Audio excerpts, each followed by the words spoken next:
Hello everyone, I'm going to walk you through quickly for another mental exercise I absolutely love.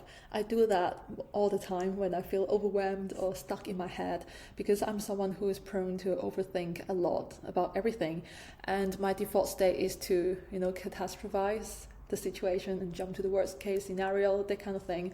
And I have really been trying to work on that, and I think it's getting better, but still always room for improvement. So let's get into it. You can find the same template in the link in the description box below. It's under emotional health management, and it's called Killing the Ends. So I got that idea from Dr. Daniel Amen. In one of his podcast episodes, he's saying that you need to actively, intentionally kill the ends. The N stands for automatic negative thoughts.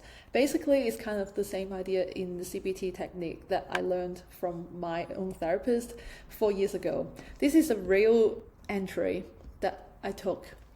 I look back on it and I feel like, I was just so silly sometimes, but then when you're very overwhelmed, you can't really think straight. So it's okay. And it's an ongoing practice to rewire your thoughts and take a different perspective on your situation. I find it really, really powerful. I'm a music therapist, but I do think that it is good to let it out and to lay all the thoughts out with words. And then you can examine the thoughts, whether they're useful, they're helpful to your emotions or not, and then you can change it. You have the power to change it. I'm going to show you how. So this is a real scenario. 4 years ago, I just started my Master's of Creative Music Therapy degree, and then we went into lockdown. So I was pretty annoyed and sad about the situation because there was no placement, because every aged care facilities, hospital, everything was shut down, and it's a lot of uncertainties going on, and I just felt sad and frustrated and just a bit anxious that I might not be able to graduate on time. I can't do anything, nothing is under my control, and I just feel frustrated, and I felt that quite intensely at that time. That's why I rated that an 8 out of 10. And then this is the thought that I was just describing. My whole life would be fucked if I can't graduate on time, that kind of thing. You just jump to the worst case scenario. And then the thinking pattern that I spotted myself is I don't like to be not in control, because there is nothing much I can do. I can't control how the government have rules on that particular area.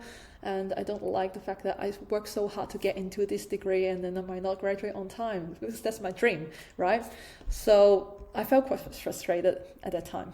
And this is when you pause for a second. I know this thought is very valid, how I'm feeling at this point, but we can hold two conflicting thoughts at the same time, and they can both be true or valid. This is the power of our brain. And I try to come up with an alternate thought. What can also be true, and that would be more helpful in my case, that would help relieve my anxiety, that would help me make a better decision.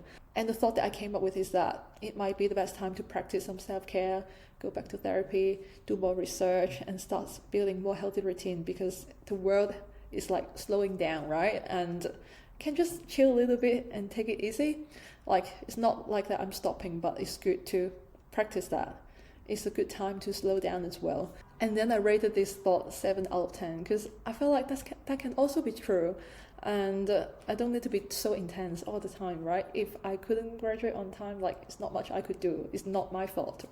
So I kind of took that thought and tried to rationalize with myself that it's okay. I don't need to go down the spiral and feel bad about myself.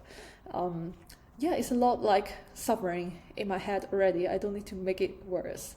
This exercise really helped me in coming up with alternate thoughts, different perspective of the same situation, but that would make me feel better and take better decisions. So from there, I can take the new thought, and then I can feel better. I can be more productive knowing that I have all the time in the world to, focus on the task that I need to do. And I don't need to be influenced by the negative emotions that I previously had. So I think this is a really helpful exercise if you're also someone who overthinks a lot and would like to challenge the negative thoughts. So this is called Killing the Ends, the automatic negative thoughts. I've included in my Notion template that you can find again in the link in the description box below.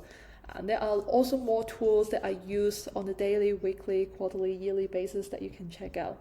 Well, thank you for watching this video, and I look forward to seeing you in the next one.